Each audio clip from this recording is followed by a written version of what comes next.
The prayer sequence of many people has been to confess sin every time they prayed. So the question we'll address in this video is that, is there such a concept as confession of sins in scriptures?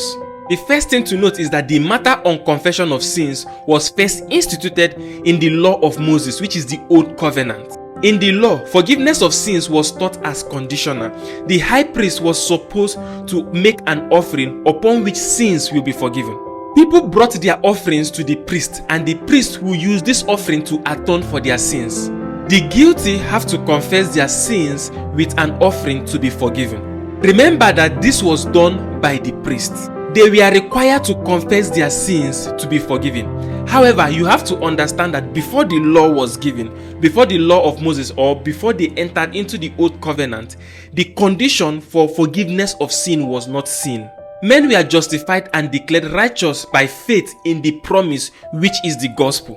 When the law came, it gave men conditions that must be fulfilled before their sins must be forgiven.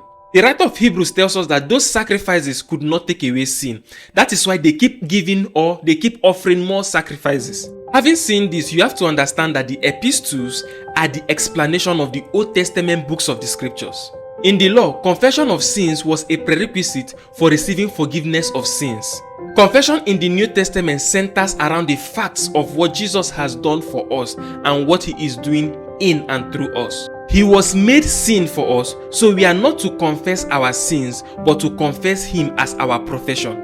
So when I say confess him as our profession, what I mean is to acknowledge him as our profession. There is no New Testament scriptures that says that we should confess our sins to get forgiveness from God.